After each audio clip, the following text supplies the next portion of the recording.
Hi అండి, welcome back to వేదన్స్ creatives. ఈరోజైతే ఒక మంచి స్టోరీతో మళ్ళీ మీ ముందుకు వచ్చేసినండి. మన ఛానల్ని ఇంకెవరైనా సబ్స్క్రైబ్ చేసుకోలేదా? అయితే వెంటనే వెళ్ళి సబ్స్క్రైబ్ చేసుకోండి. ఈరోజు స్టోరీలో మనం తెలుసుకోబోయేది ఏమిటంటే, ప్రకృతిలో ప్రతి జీవికి ఒక విలువ అంటూ ఉంటుందండి. భీమయ్య అనే రైతు ఇది చాలా ఆలస్యంగా తెలుసుకుంటాడు. ఒక చిన్న అహంకారం ఒక పెద్ద రైతు జీవితాన్ని ఎలా మార్చేసిందో ఈ స్టోరీలో తెలుసుకుందామండి. స్టోరీ నేమ్ వచ్చేసి సహకారం. అనగనగా శివారం అనే ఒక చిన్న గ్రామం ఉండేది. ఆ గ్రామంలో భీమయ్య అనే ఒక రైతు ఉండేవాడు. భీమయ్య చాలా కష్టపడి తన పొలం పనులను చేసేవాడు. ఒకరోజు రాత్రి బాగా వర్షం పడింది.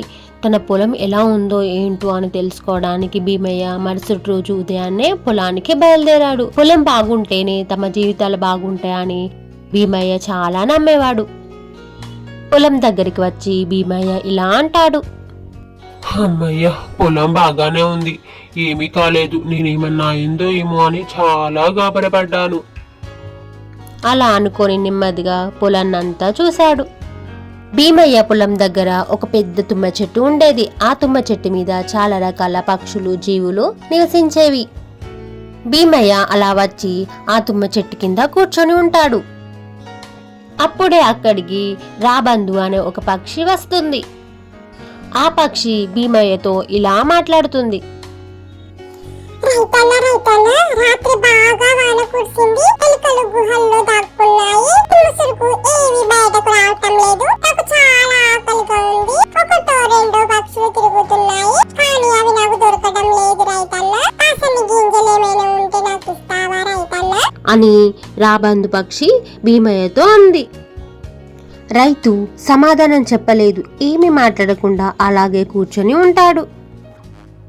రాబందు పక్షి మళ్ళీ అడిగింది, నాకు చాలా ఆకలిగా ఉంది, ఈ ఆకలికి నేను దహించుకుపోతానేమో, నాకు చాలా భయమేస్తుంది, కాస్త గింజలు ఇవ్వరాదు, లేకపోతే కనీసం ఆ బోనులో పడ్డ ఎలుకనైనా ఇవ్వరాదు రైతన్నా అంటూ రాబందు చాలా బతిమిలాడింది. పక్షి అలా అడగగానే భీమయ్య కళ్ళెర్ర చేస్తూ ఇలా మాట్లాడతాడు, చీపో, నీ ముఖం చూస్తూనే మహా కంపరంగా ఉంది, నేను చూస్తేనే మహాపాపం, నీ కూత ఎలా ఉంటుందో తెలుసా, నీ కూత కర్ణ కఠోరంగా ఉంటుంది, నన్ను అడుగుతున్నావా నువ్వు ఇంకా? అలా భీమయ్య చీదరించుకుంటూ రాబందును చాలా మాటలు అంటాడు. అది విన్న రాబందుకు చాలా కోపం వస్తుంది. అప్పుడు పక్షి భీమయ్యతో ఇలా అంటుంది, చూడన్న రైతన్నా, ఈ రోజు నాకు ఆకలిగా ఉందని నిన్ను అడిగితే నీకు ఇంత అలసుగా ఉందా, నా రూపురేఖలను ఆశ్రయించుకుంటున్నావు కదా, నేనే లేకుంటే నీ పని ఎంతైక, మనం ఒకరిపై ఒకరు ఆధారపై బ్రతికే వాళ్ళం రైతన్నా, నేను ఎలుకలను పురుగులను పక్షులను తినేస్తాను, నీ పంటలను రక్షిస్తాను నేను, అందుకే నీకు ఎక్కువ లాభం వస్తుంది రైతన్నా, మీరు సుఖంగా బతుకుతున్నారు, ఇంత మాట అన్నావు కదా, నీ పొలంలోకి వస్తే ఒట్టిక అంటూ ఆ పక్షి వెళ్ళిపోయింది పోతే పోనివ్వులే అనుకున్నాడు భీమయ్య. ఆ పక్షి తాను ఒక్కతే పోకుండా తన బంధువులను, మిత్రులు అందరినీ తీసుకొని రామయ్య పొలం నుండి వెళ్ళిపోయింది. కొద్ది రోజులు గడిచాక రామయ్య పొలంలో ఎలుకలు, పక్షులు పంటను తినడం మొదలుపెట్టాయి. పంట దిగుబడి కూడా చాలా వరకు తగ్గిపోయింది.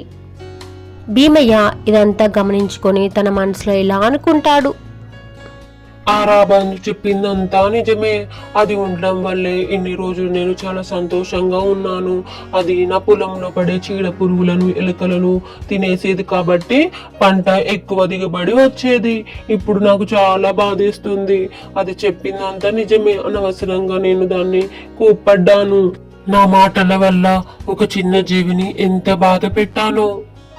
అలా అనుకొని మరుసటి రోజు భీమయ్య తన పొలం దగ్గర ఉన్న చెట్టు దగ్గరికి వెళ్లి పైకి చూస్తూ రాబందు, రాబందు, నా తప్పు క్షమించు అంటూ వేడుకున్నాడు. అలా పిలవగానే రాబందు వచ్చేసింది. ఇప్పుడు నన్ను ఎందుకు పిలుస్తున్నావు రైతన్నా అని ప్రశ్నించింది రాబందు. నన్ను క్షమించు రాబందు, నా తప్పు నేను తెలుసుకున్నాను, ప్రతి జీవికి ప్రకృతిలో ఒక పని అంటూ ఉంటుంది, నేను నీ విలువ అర్థం చేసుకోలేకపోయాను, నన్ను క్షమించు నేను క్షమిస్తున్నాను అని చెప్పింది రాబందు. ఆ రోజు నుండి రాబందు మరియు ఇతర పక్షులు భీమయ్య పొలంలోనికి వచ్చేవి. భీమయ్య ఆనందంతో ప్రతిరోజు రాబందుకు కొన్ని గింజలను ఇచ్చేవాడు.